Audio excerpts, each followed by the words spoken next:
Today's problems are going to look a little bit different than the ones that you did yesterday. Yesterday you had two objects. You wanted to find the force of gravity acting between those two objects. Today, in each of the problems that we're going to do, we're going to have three objects, and we're going to find the force of gravity on one of them due to the other two. Let's take a look at example number one that you got on your handout right now. It says, find the net force of gravity acting on the Earth due to both the moon and the sun. You know that the sun exerts a force of gravity on the Earth, and the moon exerts a force of gravity on the Earth. In both cases, it's an attractive force. The Earth is attracted to the sun. I'm going to call that FSE, the force of the sun on the Earth. Now, the sun is attracted to the Earth as well. I don't really care about that, though, right now, because that's not the question. The question says, what's the net force on the Earth? Now, the Earth is also attracted to the moon. It's pulled towards the moon. The moon is pulled towards the Earth as well, but I don't really care about that because, again, we're not trying to find the force on the moon. We're trying to find the force on the Earth. So there's a force of the sun on the Earth that's pulling the Earth to the left, and a force of the moon on the Earth that's pulling the Earth to the right. Now what we want to do is find the values or the magnitudes of both of those forces. And we're going to do that in exactly the same way as we did yesterday. The force of the sun on the Earth is g times the mass of the sun times the mass of the Earth divided by r squared. Let's sub our numbers in and see what we get for that value. 6.67 times 10 to the minus 11 times the mass of the sun, which is given to us on our data sheet as 1.98 times 10 to the 30 kilograms, times the mass of the Earth, which is also given to us on our data sheet, which is 5.97 times 10 to the 24 kilograms, divided by r. R is the distance that separates the sun and the Earth. This distance right here. That's given to us on our data sheet as the average Earth-Sun distance. If you look at your data sheet right now, you can see that that value is 1.50 times 10 to the 11 meters. We square that. When we set those numbers into our calculator, we're going to get a value here of 3.50415 times 10 to the 22 newtons. That's a really, really big force, but we've got two really, really big masses, the sun and the Earth. This isn't our final answer. What we've found is this value right here, how hard the sun is pulling on the Earth to the left. Now let's find the force of the moon on the Earth. We're going to find that in a pretty similar way. This time, though, it's going to be g times the mass of the moon times the mass of the Earth over r squared. Once again, that constant, 6.67 times 10 to the minus 11, times the mass of the moon, which we're going to find on our data sheet, 7.36 times 10 to the 22 kilograms, times the mass of the Earth, which is also on our data sheet, again, 5.97 times 10 to the 24 kilograms. This time, we look on the back of our data sheet, we find the average Earth-Moon distance, which is the distance that separates the Earth and the Moon, to be 3.85 times 10 to the 8 meters. It's quite a bit closer, as you can see, than the Earth and the Sun. We do our math for that one. We get 1.977,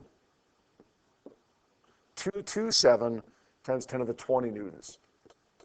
It's a much smaller force. Even though the distance is closer, the masses involved here are significantly less. The Moon is a lot lighter than the Sun is. So now we've got two forces that act on the Earth. Now what I want to do is the same thing as I would do every time I see a free body diagram, which is what I have up at the top of the page right now. Say F net is equal to the sum of the forces. I'm going to say FSE, the force of the sun on the Earth, plus the force of the moon on the Earth. Now when I sub those values in, I'm going to make the force of the sun on the Earth negative 3.50415 times 10 to the 22 newtons. It's negative because, as you can see in the diagram, it's acting to the left. The force of the moon on the Earth, it's to the right, so I'm going to leave that as a positive value, 1.977227 times 10 to the 20 newtons. When I add those up, I should get negative 3.48 times 10 to the 22 newtons. You can leave it like that, or you could express that a little bit differently as 3.48 times 10 to the 22 newtons to the left. Now, example number 2 says, find the net force of gravity acting on the Earth due to both the moon and the sun. Same question, except this time the Earth, the Moon, and the Sun are in different positions relative to one another. Now, the data is the same. The mass of the Sun, the mass of the Earth, the mass of the Moon is the same as it was. So are the distances. So the good news is for this question, we already have a number of our calculations done. We just have to worry about the directions because they're different. The Earth is pulled towards the Sun this way. The Sun attracts the Earth. Now, the Earth also attracts the Sun, but I don't care about that because I'm not trying to find the force on the Sun. The Moon attracts the Earth. Now, the Earth attracts the Moon as well, but we're not trying to find the force on the Moon, so we're not going to draw that. I've got FME, the force of the Moon on the Earth. It's the same value as it was in the last question, 1.977227 times 10 to the 20 newtons. Because the masses are the same and the distance separating the Moon and the Earth are the same, we get the same value for the force. Force of the Sun on the Earth, same deal, 3.50415 times 10 to the 22 newtons. This time when I add those vectors, though, I can't do it quite as easy as I did in the last question. This time, I've got to draw a vector diagram. The force of the Moon on the Earth is 1.977227 times 10 to the 20 newtons. The force of the Sun on the Earth is down this way, 3.50415 times 10 to the 22 newtons. And the net force is the hypotenuse there. We'll find the net force, the magnitude of the net force, and the angle as well. You remember how to do this. The net force is the square root of 1.977227 times 10 to the 20 squared plus 3.50415 times 10 to the 22 newtons squared.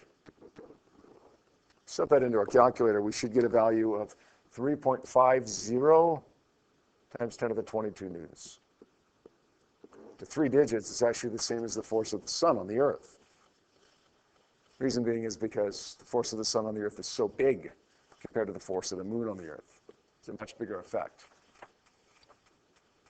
Find the angle. We're going to say the inverse tan function of opposite over adjacent, 3.50415 times 10 to the 22 newtons. Divide it by the adjacent side, 1.977227 times 10 to the 20 newtons. Theta is going to work out to be 89.7 degrees here. Really, really big angle because, again, that force of the Sun on the Earth is so big compared to the force of the Moon on the Earth. In other words, the opposite side is like 100 times bigger than the adjacent side.